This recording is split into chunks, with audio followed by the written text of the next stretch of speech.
Karena Salomo tidak melakukan hikmat yang dia tulis. Bahkan Alkitab menulis bahwa Salomo menulis 3.000 hikmat dan 1.005 lagu. Dia nulis, dia tahu konten, tapi tidak melakukan konten. Akibat akhir hidupnya menjadi penyembah berhala. Kerajaannya terpecah dua, kerajaan Israel Utara dan kerajaan Yehuda. Dan sejak itu kerajaan ini tidak pernah bisa bersatu.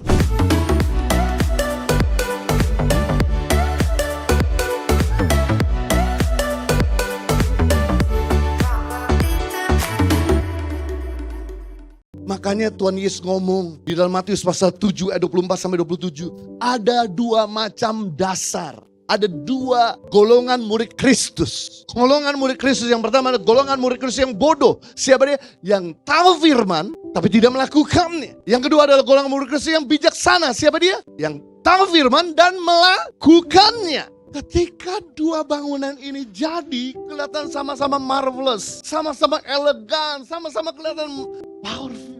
Sampai datang musibah, baru kita tahu mana yang berhikmat dan mana yang bodoh. Yang berhikmat ketika datang masalah dari atas, hujan, masalah sekeliling, angin, masalah dari bawah, banjir, bangunan tetap kokoh, keluarga tetap kokoh, karir tetap kokoh, hubungannya tetap kokoh. Tapi buat mereka yang cuma tahu konten tapi tidak melakukan konten, begitu datang masalah dari atas, begitu masalah dari sekeliling, masalah dari bawah, bangunannya kolap dan hebat kerusakan. Tuhan tidak tertarik kita tahu konten. Tuhan lebih tertarik kita untuk melakukan konten. Mungkin kamu datang ke gereja setiap minggu, mungkin kamu udah banyak dengar tentang firman Tuhan. It's good. Tapi Tuhan lebih tertarik bukan kamu cuma tahu konten, tapi melakukan konten. Hikmat adalah kemampuan seseorang untuk melakukan pengertian. Hikmat adalah kemampuan seseorang untuk melakukan kebenaran. Makanya hikmat itu di atas pengetahuan.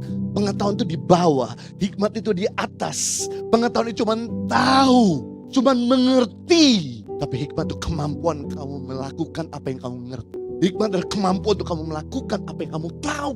Itu namanya hikmat. Kita bisa berkatakan seseorang itu berhikmat ketika dia mampu melakukan konten. Saya kasih contoh guys. Raja yang baru saja saya puji-puji, yang saya barusan kasih contoh dan teladan sama kalian, bernama siapa? Salomo. Guess apa yang terjadi?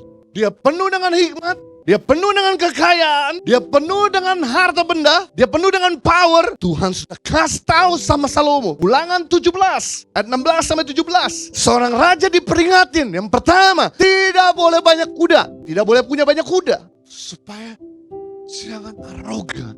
Anak kuda waktu itu seperti mobil sekarang. Banyak Lamborghini, Ferrari, Mustang. Gak ada Innova. Nah itu umum. Kuda lambang power. Yang kedua, seorang raja tidak boleh punya banyak harta. Yang ketiga, seorang raja tidak boleh punya banyak istri. Salomo langgar ketiganya. Sampai dia punya istri 700 dan gundik 300. Total istri Salomo 1.000. Kalau waktu itu Anda jadi istri Salomo, berarti untuk ketemu sama Salomo butuh waktu kira-kira 4 tahun. Baru dapat giliran ketemu. Gara-gara Salomo langgar, akhirnya istrinya yang menyeret Salomo kepada penyembahan berhala. Dan yang mengerikan, karena Salomo tidak melakukan hikmat yang dia tulis. Bahkan Alkitab menulis bahwa Salomo menulis 3.000 hikmat dan 1.005 lagu. Dia nulis, dia tahu konten, tapi tidak melakukan konten. Akibat akhir hidupnya menjadi penyembah berhala. Kerajaannya terpecah dua, kerajaan Israel Utara dan kerajaan Yehuda. Dan sejak itu kerajaan ini tidak pernah bisa bersatu.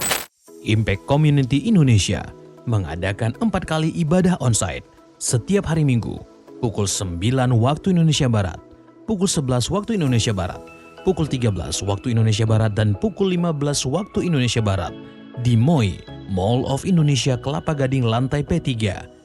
Ibadah pertama hingga ibadah ketiga disertai ibadah anak dan ibadah remaja. Pastikan kehadiran Anda.